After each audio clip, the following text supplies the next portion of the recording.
pessoal da EJA, tudo bom? Meu nome é William, sou professor de Educação Física da Rede de Guarulhos e hoje, em nosso programa, iremos conversar sobre o livro Eu de Cabeça para Baixo, de Rosana Rios, mas claro que com um toque de Educação Física. Mas vocês devem estar se perguntando, mas como, professor? Calma, meus alunos. Primeiro, vamos conhecer a história do livro. Este livro aqui retrata a história de um garotinho que em um dia típico se viu sozinho em casa, onde vários familiares moravam junto com ele. Porém, devido a um acidente recente, ele estava com gesso nos pés e se viu sem ter nada para fazer. Foi aí que ele pensou, acho que eu vou deitar na sala e ficar olhando para o teto. Pois bem, foi isso que ele fez. O que ele não esperava é que, segundos após ele fazer isso, ele se viu de cabeça para baixo. É isso mesmo, ele se viu pendurado no teto. E é nesse ponto que quero compartilhar com vocês um pouco de minhas reflexões. Mas é claro que agora com a sua companhia. O que acham? Topam? Mas e aí? Vocês já se viram em algum momento da vida de cabeça para baixo? Diz aí, o que vocês pensam do mundo, das pessoas, dos lugares, da escola? Às vezes eu tenho a sensação que tudo está de cabeça para baixo. Por exemplo, como pode alguém tratar as pessoas com indiferença? Não reconhecer a cultura, a origem, a história do outro. Não seria fascinante se respeitássemos o fato de sermos diferentes?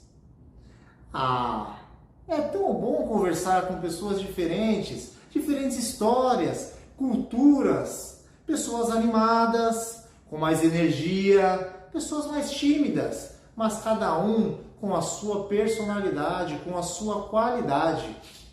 E o que falar das crianças? Aquela animação, aquela energia, aquela correria em casa. E o que dizer dos nossos adolescentes? Toda aquela coragem, todos aqueles sonhos. Mas e os idosos? Quanta sabedoria, lição de vida. Fala a verdade, não é uma delícia ouvir as histórias de nossos avós, nossos avós? Enfim, o que seria de nós sem a companhia do outro? É uma pena que nem todos pensam assim em relação às pessoas.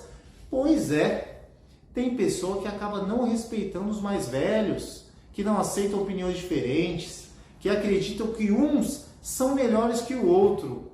Pois é um absurdo, mas ainda acontece nos dias de hoje. E ainda por cima, querem nos dizer que nem eu, nem vocês podemos ser quem queremos, quem de fato somos. Mas como pode alguém pensar que todos nós não podemos ser quem de fato queremos? E quando digo isso, é porque é tão difícil viver como artista, médico, professor, arquiteto, presidente, músico, pedreiro, cozinheiro. Tem ou não tem alguém dizendo o que deveríamos ser? Fala a verdade. Queremos e desejamos ser quem somos e viver da maneira que pensamos, sem alguém que diga o que devemos ser. Porque senão, viveremos a vida inteira sempre de cabeça para baixo. Mas aí você deve estar pensando da mesma maneira que eu. Mas é tão difícil, hein, professor? É por isso que às vezes eu também me sinto dessa forma, de cabeça para baixo. Você sabia que ainda hoje percebi que crianças e adultos que praticam alguns esportes sofrem preconceito e que as pessoas ainda estranham homens praticando balé e mulheres jogando futebol? Pois é, acontece. Sabia que também existem esportes que muitas crianças não podem participar justamente porque a família não permite? Pessoal, mas infelizmente é verdade. E provavelmente vocês também já passaram ou conhecem alguém que já passou por situação semelhante a essa. A capoeira, por exemplo, é um exemplo disso. Aliás, você já jogou capoeira? Conhece a história desse esporte? Sabia que para muitos a capoeira, apesar de ter origem africana, é considerada brasileira? Pensando nisso, tivemos o prazer de convidar nosso querido professor e mestre de capoeira, Khaled, que trabalha em uma academia em Santos e é formado em Pedagogia e Educação Física, para falar um pouco mais dessa modalidade esportiva tão conhecida, mas que por outro lado ainda sofre bastante preconceito. Mas vem aí, professor, fala um pouco pra gente dessa modalidade.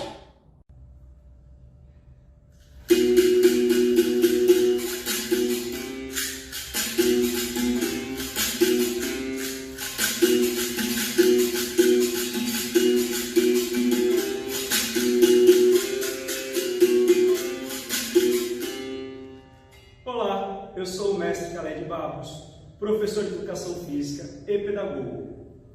Hoje eu vim aqui falar sobre capoeira.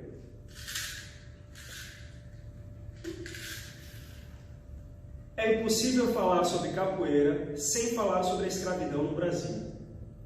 Os negros eram trazidos nos navios negreiros, que também eram chamados de navios tumbeiros, porque ao longo dessa viagem muitos morriam de fome e de outras mazelas. Chegando no Brasil, eles eram misturados e alojados nas senzalas. Os negros no Brasil trabalhavam de sol a sol e buscavam burlar a vigilância dos seus feitores para reviver as suas manifestações culturais. E a mistura dessas manifestações culturais é que gerou a capoeira.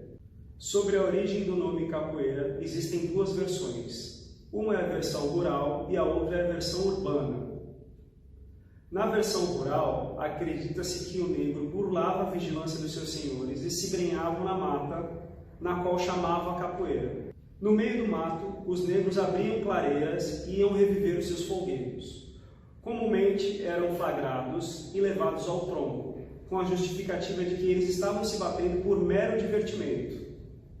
E os seus feitores justificavam os senhores. Esses vão para o tronco porque estavam se batendo no meio da capoeira. E com o tempo começaram a relacionar a vegetação com a manifestação cultural que ali ocorria. Na versão urbana, os seus protagonistas eram os escravos de ganho, o qual carregavam cestos de vime sobre a cabeça, com aves dentro. Esses cestos eram chamados de capoeira. E logo, as pessoas que desenvolviam essa função também receberam o nome de capoeira. Nos seus raros momentos de folga, eles largavam esses cestos e iam reviver os seus folguedos. E comumente as pessoas que passavam ali falavam: olha lá os capoeiras, estão brincando, estão se divertindo com as suas manifestações. Por tudo isso, fica claro que a capoeira ela é afro-brasileira. Apesar da sua matriz africana, ela foi criada e desenvolvida em terras brasileiras. Aqui no Brasil, o fim da escravidão se deu em 13 de maio de 1888.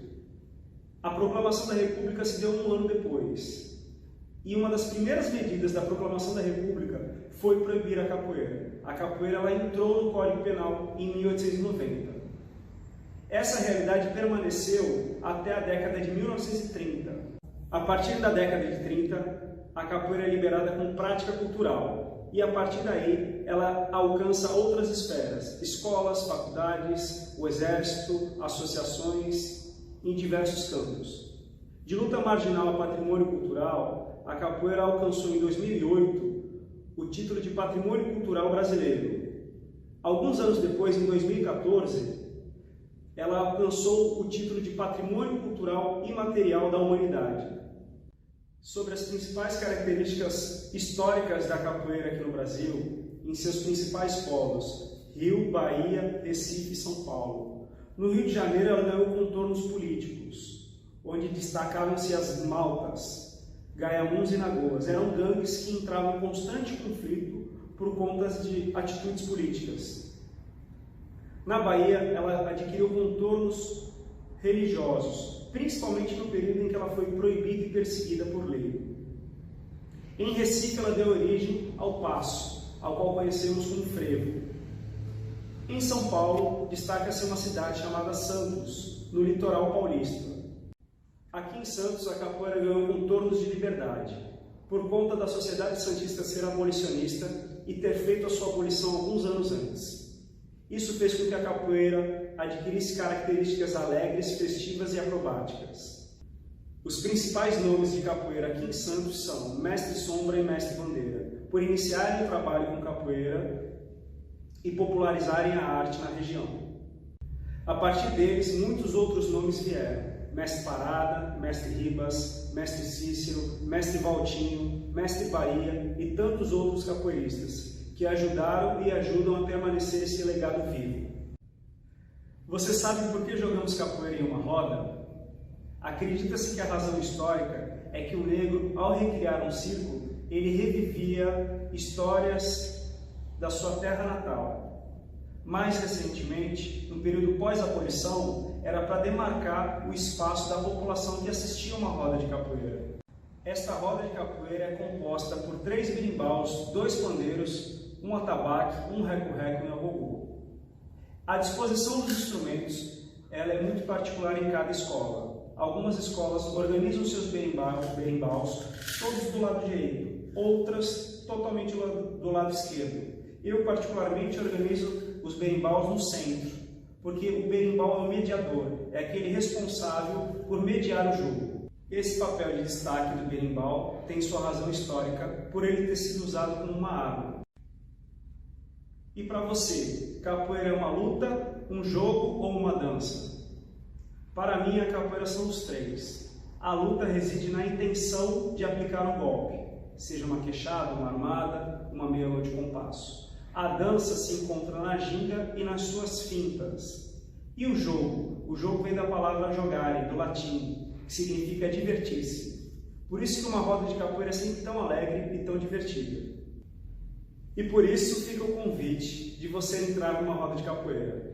A capoeira é uma experiência que todo brasileiro deveria ter, para conhecer e valorizar ainda mais a cultura do seu povo. Vamos lá?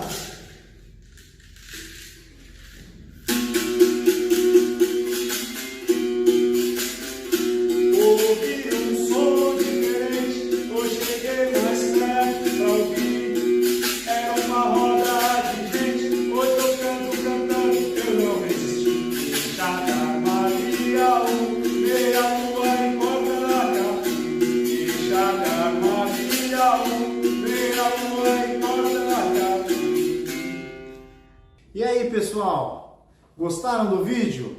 Vocês já conheciam a história da capoeira? Fala a verdade, é muito bom, né? Cultura brasileira. Espero que tenham gostado. A capoeira tem servido de resistência para diversas formas de preconceito, tanto da história africana quanto da brasileira. Mas agora vou propor um desafio a todos vocês. Qual a sua opinião em relação às diferenças, tanto no esporte quanto em outras áreas da vida? Me diz aí, você concorda ou discorda com as reflexões retratadas no vídeo de hoje? Parou para pensar?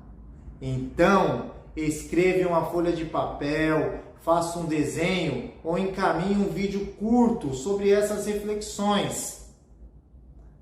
Posso contar com vocês? Se precisar de ajuda, peça ao seu professor ou coordenador para enviar esse vídeo para nós. Nós contamos com a sua participação, pois ela é fundamental para nós melhorarmos o que? O nosso programa. Até mais, pessoal. Um grande abraço.